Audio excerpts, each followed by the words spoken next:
Hello दोस्तों। आज की कहानी है बांझिन। माँ, मैंने कितनी बार आपको कहा है, मुझे नीति पसंद है। अब बस इस बारे में और बात नहीं करेंगे। मैं शादी सिर्फ नीति से करना चाहता हूँ। उसे इतने समय से जानता समझता हूँ। उसके साथ जीवन की कठिनाइयाँ, उतार चढ़ाव आराम से काट सकता हूँ। मेरे माँ पिता का सेवा और सम्मान करेगी।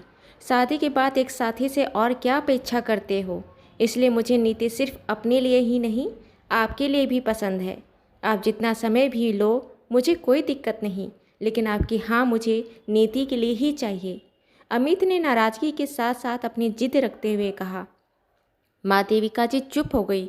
देविका जी और मुरली जी दोनों बड़े जतन और प्यार से अपना घर जहाँ बसाया था, बड़ा बेटा मिहिर, मंझला बेटा शिशिर और छोटा बेटा अमित। मुरली जी एक फैक्ट्री में मैनेजर का काम करते थे। तंग हाथों से घर का खर्च चलता था, लेकिन संतोष और खुशियों से घर भरा था। बच्चों को पढ़ा लिखा के उनके मुकाम तक पहुंचाया, लेकिन छोटा बेटा अमित का मन पढ़ाई में ज़्यादा मन नहीं रमता। दोनों बड़े बेटे तो अपनी नौकरी पकड़ जीवन में स्थिरता ले आए, लेकिन अमित अभी भी घर बैठा था, अपनी पसंद के काम करने और जमने की कोशिश कर रहा था। इसी बीच बड़ा भाई और मंझला भाई की शादी हो अपनी गृहस्थी में बस गए। कुछ समय बाद मुरली जी की भी मृत्यु हो गई। अमित को एक लड़की पसंद थी, नाम है नीति। शादी करना चाहता है, लेकिन देविका जी मान नहीं रही है। कारण, पहला वो अपने बेटे के लिए अपनी सहेली की बेटी को पसंद की थी। दूसरा, नीति दूसरी जात की है। और तीसरा, नीति साधारण परिवार की है, तो दहेज शादी का खर्च वैसे नहीं हो पाएगा जैसे देविका जी चाहती है। खैर, बहुत समय बीतने के बाद भी देविका जी ने देखे कि अमित अपनी जिद पर अड़ा है, तो उन्होंने अमित की शादी नीति से होने की स्वीकृति दे दी। कुछ दिनों बाद एक निहायत ही सादे समारोह में नीति और अमित दोनों की शादी संपन्न हो गई। कुछ दिन तो बहुत हंसी खुशी से निकले। अब अमित को अपने परिवार और परिवार बढ़ा तो बढ़ने वाले खर्चे का टेंशन होने लगा। एक दिन अमित अपनी पत्नी और अपनी माँ देविका जी को बोला, मैं दिल्ली जा रहा हूँ। कुछ मन में सोचा है, बस आप लोग भगवान से दुआ करना कि सब कुछ मैं अच्छे से कर पाऊँ। माँ का आशीर्वाद और पत्नी की दुआ ले अमित दिल्ली चला गया। इधर 2 महीने तो सब ठीक निकला, लेकिन धीरे धीरे दोनों बड़ी भाभियों का व्यवहार में बदलाव आने लगा।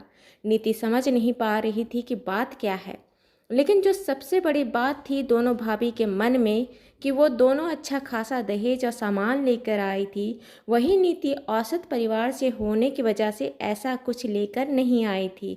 इस वजह से वो नीति को हे नज़र से देखती। फिर नीति का पति अमित नीति पर जान छिड़कता था, जो दोनों भाभियों को बर्दाश्त नहीं होता था। आखिर अच्छे घर से आई थी, घर में दोनों नौकरी वाले पति की पत्नियां थीं, फिर भी अपने पति से वैसा प्यार दुलार नहीं मिलता था जैसे नीति को अमित करता था। ये थी जलन की भावना। आखिर नीति को ही क्यों, हमें क्यों नहीं? अब इसका जवाब कोई दे सकता है क्या? किसी दंपति के बीच प्यार, सम्मान और आपसी सामंजस्य का रिश्ता कोई और बना सकता है क्या? नहीं ना। फिर नीति को इसका कसूरवार क्यों मान रही थी भाभियों? धीरे धीरे घर की काम की सारी जिम्मेदारी नीति पर आने लगी। नीति भी ये सोच सारे काम करने लगी कि अभी उसका समय नहीं है। धीरे धीरे तानों का बौछार होना शुरू हो गया। अमित तो चला गया, यहाँ छोड़ तुझे गया है। अब तेरा भी ध्यान हमें रखना है। कहीं ऊंच नीच हो जाए तो इसका कौन जिम्मेदार होगा? तेरा सारा खर्च हम उठाते हैं। आज एक इंसान का खर्च कम होता है क्या? अमित को क्या, खुद तो मज़े कर रहा है। कभी पूछना तो चाहिए था ना कि महीना में मेरी पत्नी का कितना खर्च होता है, तो कुछ पैसा मैं भेज देता हूँ। पर नहीं, जनाब को मतलब ही नहीं, झेल हम रहे हैं। 4-5 महीनों में कुछ दिनों के लिए अमित आता, या फ़ोन पर भी नीति की अमित से बात होती तो वो घर की बातें नहीं बताती। सोचती यहाँ की बातों से परेशान होंगे तो काम में ध्यान नहीं लगा पाएंगे। देखते देखते 1 साल निकल गए। एक दिन बड़ी भाभी बाहर से घर में घुसते ही नीति को बोली, आज तेरी वजह से मुझे कितना कुछ सुनना पड़ा। मोहल्ले की औरतें कह रही थी कि साल भर हो गया नीति को कुछ है ही नहीं। क्यों, बच्चा नहीं चाहिए क्या? या फिर पति ढूंढ ली है, वैसे बच्चा भी ढूंढ के लाएगी क्या? नीति बोली, भाभी महीनों में ये कुछ दिन के लिए आते हैं, अभी हमारा ही कुछ ठिकाना नहीं है, ऐसे में बच्चे कैसे करेंगे? बड़ी भाभी जोर का एक थप्पड़ नीति के गाल पर मारी। बदतमीज, मुंह लगाती है। अरे बच्चे के लिए कह रही हूँ तो मिर्ची लगा रही है। कहो ना बच्चा ही नहीं होता तुझे, बांझ कहीं की। देविका जी चीख कर कही, बड़ी बहू अपनी हद में रहो। बच्चा कब करना है नहीं करना है इसका फैसला पति पत्नी का है, इसमें कोई बाहर का बोले शोभा नहीं देता। माँ जी आप तो चुप ही रहिए, आगे कुछ भी हो देखना तो हमें ही है ना। देविका जी का दबदबा घर में कम हो रहा था, और जो औरत का पति ना हो और अपनी वजूद मजबूती से ना रख सके, उसकी हालत 32 दांत के बीच जीभ की तरह हो जाती है। जीभ जिधर जाएगी दांत से काटी जाएगी। देविका जी नीति का पक्ष खुलकर ले भी नहीं पाती। आखिर अमित अभी भी अपने पैरों पर मजबूती से खड़ा नहीं हो पाया था। आज जो बांझ होने का ताना नीति को मारा गया, वो अब बदस्तूर जारी रहा, क्योंकि एक औरत के लिए इससे बड़ी गाली कुछ और हो ही नहीं सकती। कुछ महीना ऐसे ही चलता रहा, और एक दिन दोनों भाभियां बांझ है, एक बच्चा नहीं कर सकती, तुम मनहूस को हम नहीं रख सकते, कह घर से निकाल दी। नीति घर से निकाले जाने के बाद भूखी प्यासी नीति एक मंदिर के प्रांगण में जा बैठ गई। 2-3 दिन ऐसे ही दिन भर मंदिर में बैठती और रात को कोई सुरक्षित स्थान देख वहीं सो जाती। आखिर अपना मायका भी कुछ मुँह से जाती। क्या कहते कि जिस इंसान को पसंद किया उसके घर वालों के हाथों घर से निकाली गई। घर में बूढ़े माँ पिता को 4 ताने सुनाने की हिम्मत नहीं थी।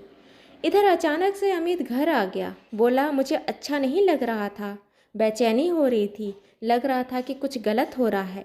जब घर में नीति को नहीं देखा तो भाभियों से पूछा। भाभियों ने कहा वो घर छोड़कर चली गई। हमने तो बहुत रोका लेकिन वो मानी नहीं। अमित का विश्वास नहीं हो रहा था कि नीति ऐसा कर सकती है। अपनी माँ देविका जी से पूछा तो देविका जी की गीली आंखों और खामोशी ने उसे बहुत कुछ कह दिया। वो निकल पड़ा नीति को खोजने। अगर आज कुछ नीति के साथ गलत हुआ है तो इसके जिम्मेदार भाभियों से कहीं बढ़कर वो खुद है। उसने यहाँ तक बात पहुँचने ही क्यों दिया? क्यों दिल के साथ साथ दिमाग से नहीं सोचा? खोजते खोजते थकने के बाद वो मंदिर पहुँचा। मंदिर में नीति को देखने के बाद वो काफ़ी देर तक एक दूसरे को देख रोते रहे। फिर नीति से भाभियों की सारी कहानी सुनने के बाद वो नीति को घर ले आया। घर में भाभियाँ नीति को देख ठिठक गई। अब क्या कहे? आखिर उनके लिए कर्म उनके पति को भी नहीं मालूम था। भाई भाभियों के सामने अमित ने सारी कहानी सुनाई कि नीति के साथ भाभियों ने क्या किया। अमित बोला, भाभी आज मेरा समय खराब था, लेकिन हमेशा खराब रहता क्या?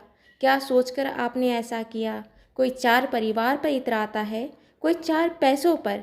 आप 4 पैसों पर इतरा रही थी, लेकिन मैं भी अपने परिवार पर इतरा रहा था। अगर मैं परिवार पर भरोसा खो सकता हूँ तो क्या आप कल अपने पैसों पर भरोसा नहीं खो सकते? पैसों पर इतना घमंड कि रिश्तों का मर्यादा ना रहा। मुझे आप लोग से ये उम्मीद नहीं थी। बड़ा भाई मिहिर, मंझला भाई शिशिर दोनों कहे, भाई माफ़ करो, इस सब के लिए हम भी जिम्मेदार हैं। हमारी पत्नी घर देख रही है, लेकिन घर का सदस्य होने के नाते हम आंख बंद कर नहीं बैठ सकते थे। इनकी गलतियां माफ़ी के लायक नहीं, लेकिन हमारे बच्चों को माँ से दूर और बच्चों को घर के ममत्व वाले माहौल से दूर करना भी सही नहीं। दोनों भाइयों को सज़ा देने का अधिकार नीति का है, लेकिन हम ये भरोसा दिलाते हैं कि आगे ऐसा कभी नहीं होगा। नीति बोली, मैं घर से बाहर निकाल दी गई, 2-3 दिन बाहर सड़क पर रही, इसकी माफ़ी मैं नहीं दे सकती, लेकिन अपने पति के घर को भी नहीं तोड़ सकती। बस घर में कुछ बदलाव मैं करना चाहती हूँ। घर के एक हिस्से में माँ को लेकर अलग रहूँ। हमारा समय खराब है, रोटी खा के गुजारा कर लेंगे, लेकिन आगे भाभियों के मन में फिर यही बात आएगा कि नीति पर बहुत खर्च होता है, ये सही नहीं। बाकी आप लोग देखो क्या करना है। सबको नीति की बात जम गई। नीति घर के एक हिस्से में माँ देविका जी के साथ अलग हो गई। कुछ महीनों की मेहनत के बाद अमित भी अपना काम धंधा दिल्ली से घर पर शिफ्ट कर लिया। अब सब कोई खुश थे। दोस्तों, आपको कहानी अच्छी लगी तो इसे लाइक करें, शेयर करें, सब्सक्राइब करें, और हाँ, मिलते हैं एक नई कहानी के साथ एक छोटे से ब्रेक के बाद। धन्यवाद।